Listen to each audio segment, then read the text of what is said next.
I've noticed recently that more people want to discuss intimacy outside of committed relationships. Because of this, I've gathered 4 women who can speak about monogamy in provocative and brave new ways. Our purpose with this show is to reveal how this conversation can be had in society and with those we love. The ultimate intention is to include all perspectives without shame, blame, or judgment, so truths can rise to the surface and fulfillment that we seek in love can finally be found. I'm Erin Donley. I'm Candia Sanders. I'm Julie Limbacher. I'm Ingrid Kincaid. I'm Dawn Monofusco. And this is Reveal What's Real.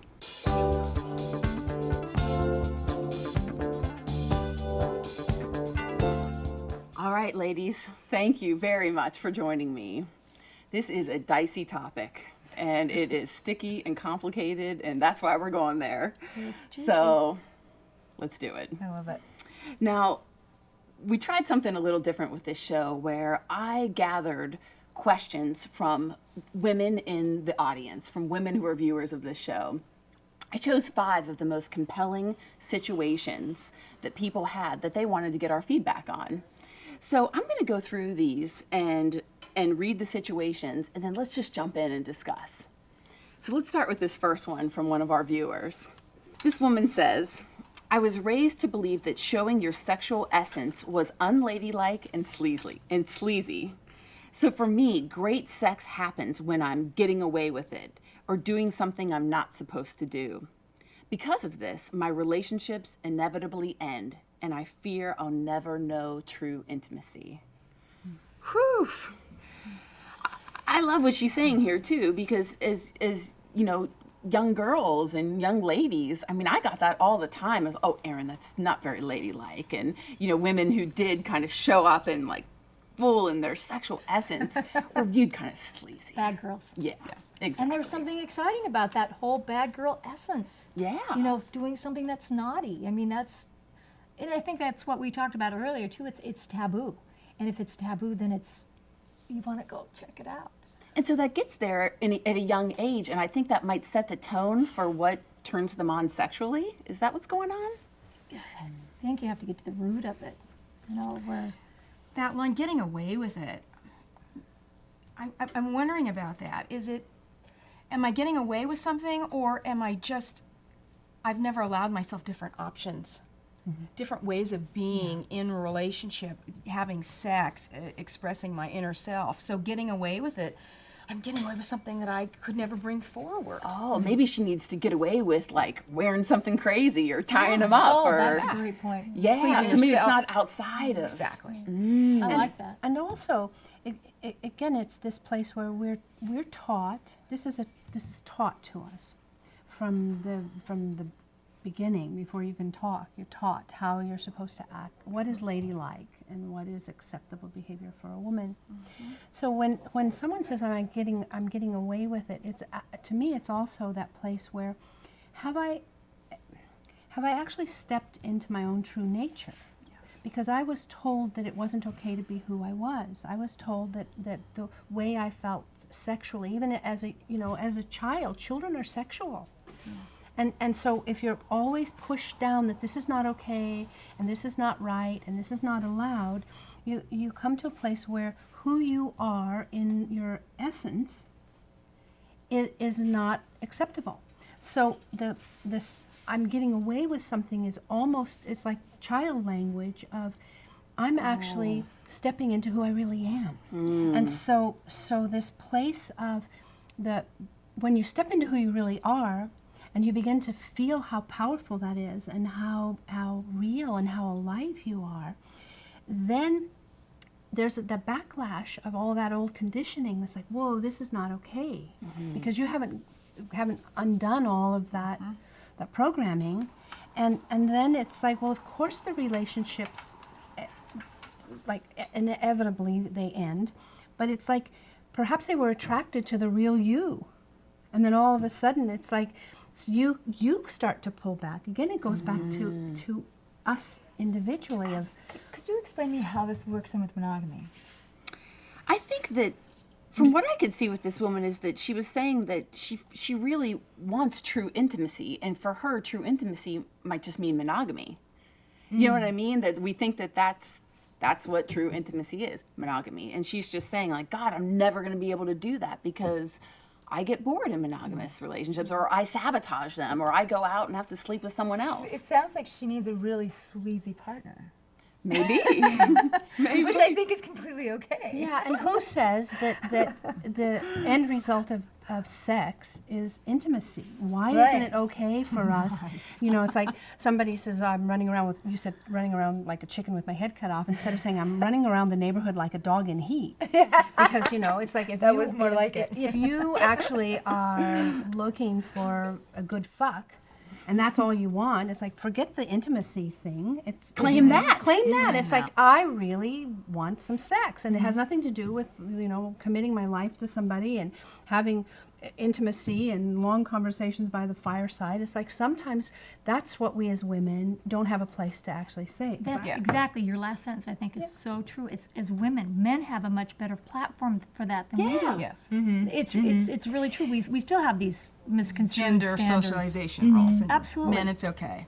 All that So what you masculine. said is And you're not allowed to f- in monogamous relationships, right? You're supposed to, once you get into these Make intimate, love. you make love, right? But I think that one of the things that maybe this particular person might consider is that when you're in with a partner, again, truth-telling, really being upfront with them, is I love to make love sometimes, but I really like to be unladylike, sleazy, and, you know, eat you alive. So know that that's part of me. And that's part of Absolutely. me. And then to maintain that, so they and my father used to say every man wants to feel like he's dating multiple women.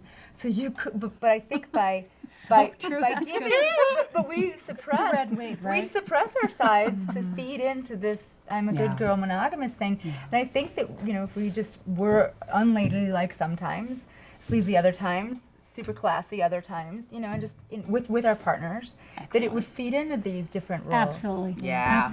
You know what's so great when you said that? I got great visuals, every one of them. Yeah. It's good. Let's tackle this third one. Now, this is more from someone who is in a committed relationship.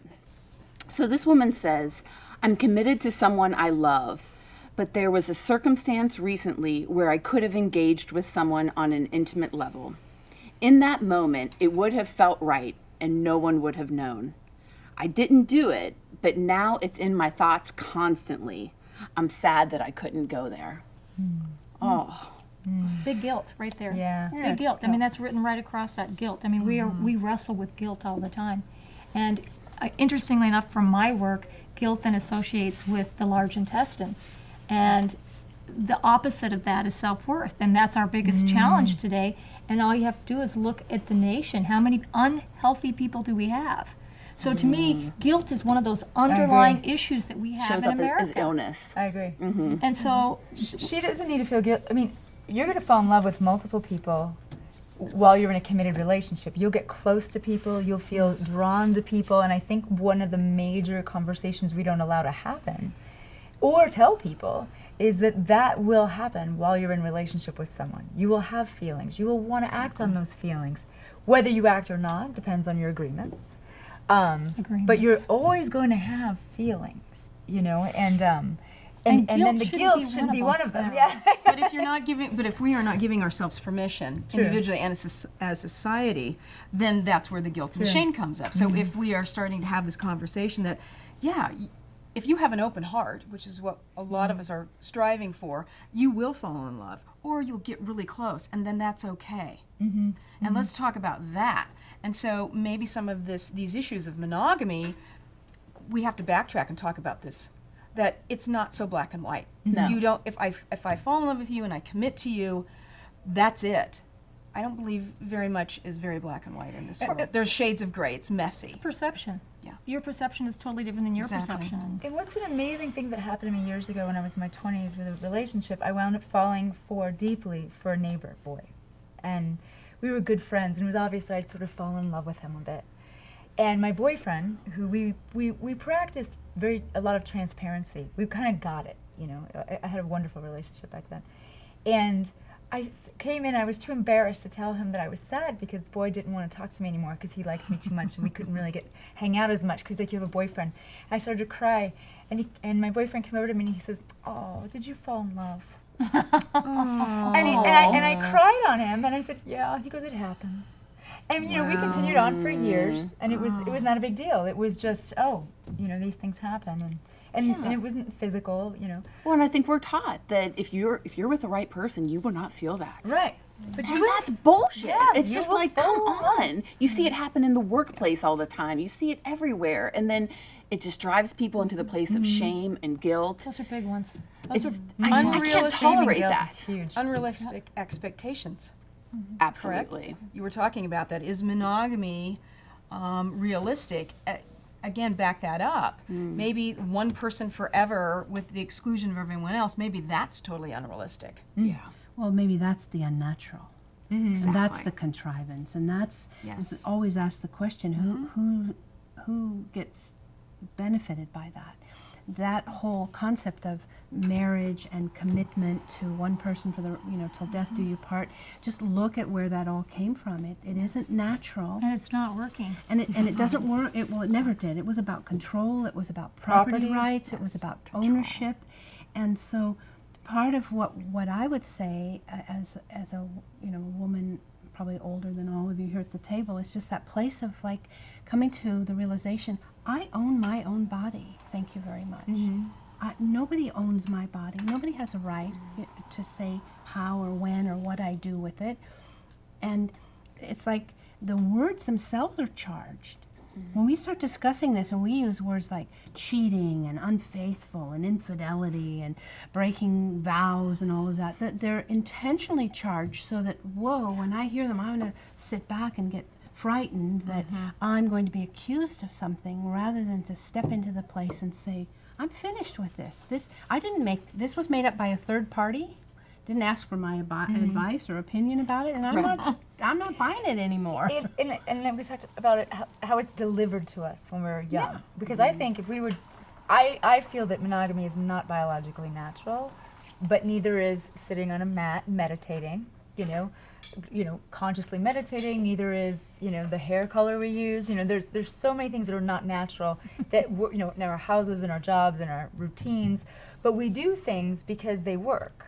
For some of us, and we want, in the meditation example, we want something committed and closer. And we want to understand what it's like if we sit still for a while. What happens here? So monogamy is a choice, I think, at some points in life, whereas polyamory or open relationships could be choices at different points in life. Exactly. And if we were given both choices from birth, I have a sneaking suspicion we would do them at different times in life. And it wouldn't be so shameful. It wouldn't be and, shameful. And why aren't more women stepping out with stories about having open relationships? Or it's just, we only hear about one thing. And even in TV shows, you just don't see it that often. Because then we get all those words. Just think about most of the negative words that are used. Son of a bitch, bastard, bitchy, any of those are women-related words. right.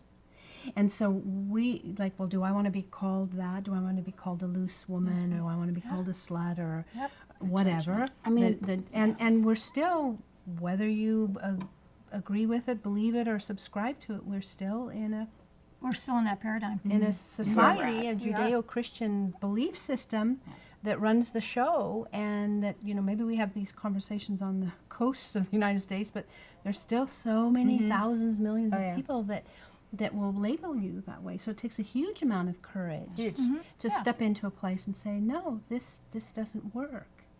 what And I see hasn't too is that she says, I'm sad I couldn't go there. I wonder if she's sad because she has to live a lie. Yes, yeah. I think that's more Right. appropriate. I have to live with this. I can't be fully myself. Like, I have to be in this relationship and basically, be repressed or stifled. Here's the thing, no one would have known. See, she makes a statement, it's like, oh, I'm willing to do that, but it's okay if nobody knows about it. And that goes back to the sadness, too, is of course you're sad when you live a Transparency. lie. Yeah. Of course the sadness is that you think that your own natural desires and inclinations and wants have to be kept secret. And there's a huge sadness in that, because who have you actually betrayed? You betrayed yourself. And our grief and our depression and our sadness is because the person that we're actually cheating is ourselves.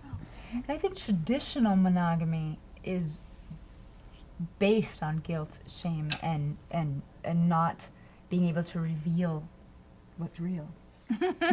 Oh, good. But having been in polyamorous relationships, one of my friends who's actually completely very traditionally monogamous, but who has known me to have had 2 boyfriends and been in a couple of open relationships, now that I'm in a monogamous relationship, she had said, wow, I can see how the polyamory and the open relationships really benefited you, because you learned how to be transparent. You learned how to be upfront about everything. Everything. So That's where now, she's not. in my monogamous relationship, we just put it on the table. And it's been awesome. And I think that if more people in committed monogamous relationships did it in a transparent, authentic way, I think a lot of these things would not be so, what was the word, charged, as you said. But that's a challenge, though. You have to have 2 very strong people. It's And true. You're obviously very strong to be able to talk about that transparency. And most people are not brought up that way, to be totally who they are, to be able to say, this is what it is. I was taught by my polyamorous, lovers and boyfriends. I mean, they for years, I wasn't communicating properly, or they could tell, like, why don't you talk to me about it? I can, So I really took years of. Yeah, but most people don't have that permission. Granted Or themselves. they're not courageous enough. So I'm interested in what is some of the other factors behind our adherence to monogamy. I'm questioning, is some of it have to do with certainty? One person forever. One person, I'm signing up for marriage, you're it. Does that give me some sense of Control. security? I can always count on you in a world that is not certain. And so what you're talking about, the transparency, you've got to be able to have some truth and the courage to say, I'm going to put myself out there and talk about this stuff. And if my partner may not like it, they may leave me. Yeah. And then Are you willing to suffer the absolutely- consequences? So we're talking about, you've got to be able to truth. handle abandonment This within is why yourself. I love communication Right? so much. Yeah. Can you handle Well, the I see that over abandonment? and over Right. again. Wow. The abandonment issues. I would hope, for those that would listen to this or watch this, is that how many women, let's say, that have been in really long-term marriages, that they've practiced monogamy, and they're lifeless, and they're forget the boring. They're plotting circus elephants. Right? It's like going through the motions, and everybody waves, and it's like having to listen to this and perhaps have the courage to step forward. You don't have to leave the relationship. That doesn't have to be the first step. However, step forward and begin to open up the dialogue with, we're afraid.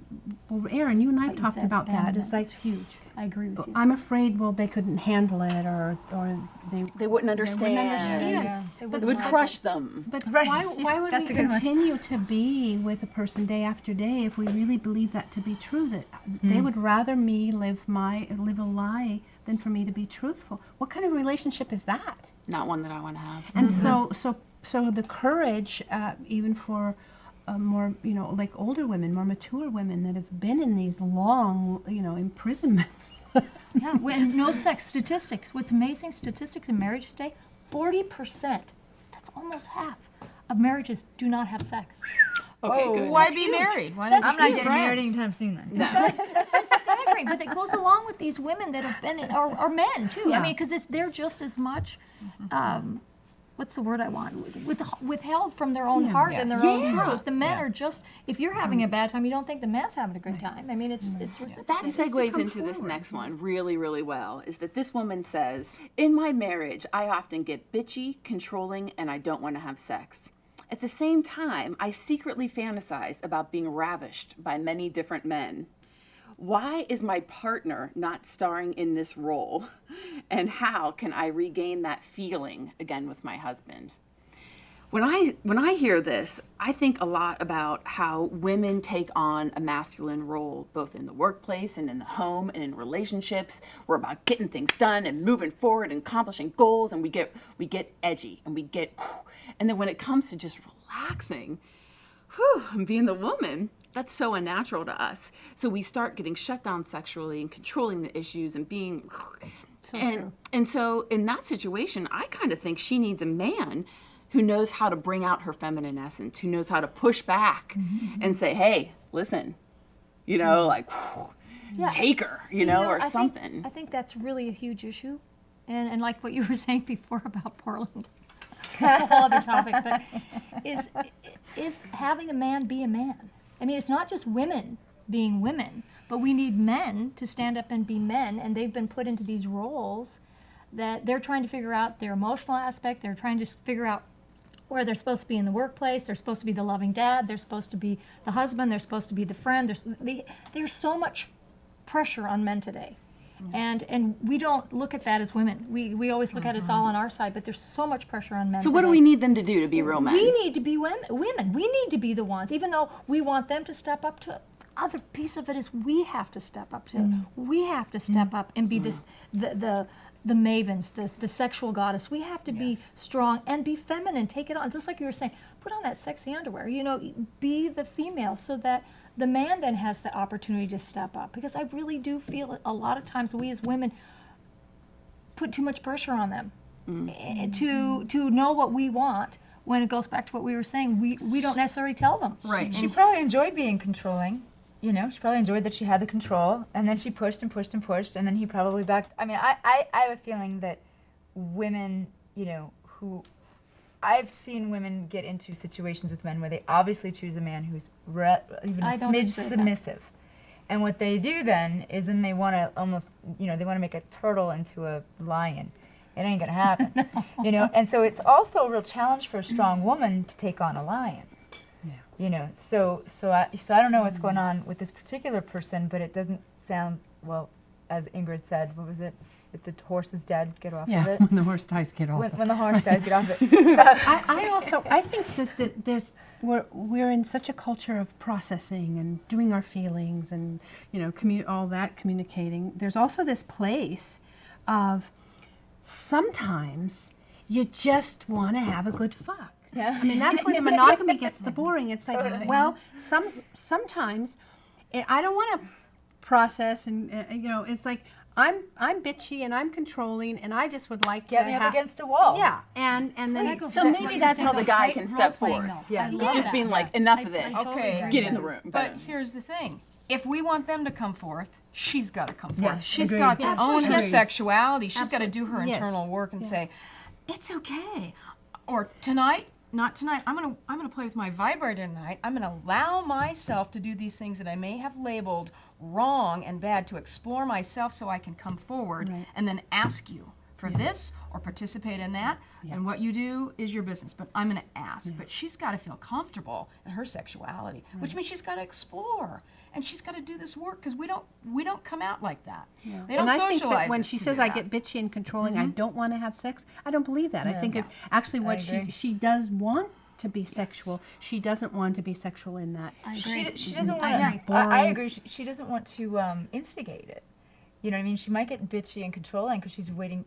Maybe if she walked in the living room with some She needs to yowl badass like the cats do, boots. right? Yeah, if she walks over to him with lingerie and some boots on, and he doesn't make a move on her, yeah, then that's room for a little bit of. She wants to see his passion. Yeah. Manifest physically, like, come here, woman. I want you. Good. I am seeing your walk and your talk. You want me, you're showing it. Yeah, and that goes back into how do I get my partner to be that starring role again? She's got to be the one to step up to Her it. starring And role. fantasizing is okay too, by the way. If she just wants Yeah. I to was fantasize gonna say, about it, that's I mean, okay. are the men in our lives like constantly fantasizing about us? No. I mean, we're allowed to be fantasizing about other men. For yourself. So, Exactly. yeah, I mean, I just, when she says, how can I regain that feeling again with my husband? I mean, I just go back to that Barry Manilow I know. song, trying to get the Yeah. feeling again. You know, I think we just, even the drama of it, of, you know, Schmaltzy, I love it's that She's got to get it on with herself first. yeah, oh. Okay? She got to get the feeling on with herself first, and then the man. Otherwise, it's laying it all on his shoulders, and where's her responsibility? Right, but I like adding at with what Dawn said was about the role playing and the all the different Being a different personality at that different you times. put on. Yeah. You're this and you're I like that. that. And you're, sex maven here and you're the goddess there. You can be the waitress. Absolutely. You know, whatever, to pull that out. I think that's really Giving important. herself permission to Absolutely. go outside and play because different that roles. takes it out of the Yeah. the boring and into the exciting thing again. Yeah. And gives him a permission. It gives him permission for a role, actually, which Exactly. we often forget about.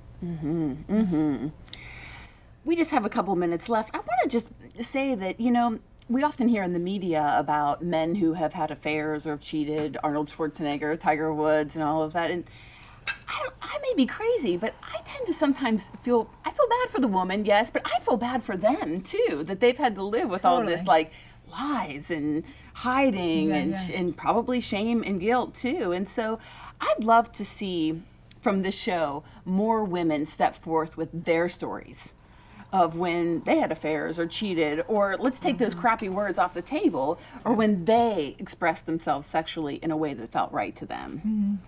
And so, yeah, I mean, how can that happen? How can we encourage more women to do that? Maybe we need to be the ones to do it.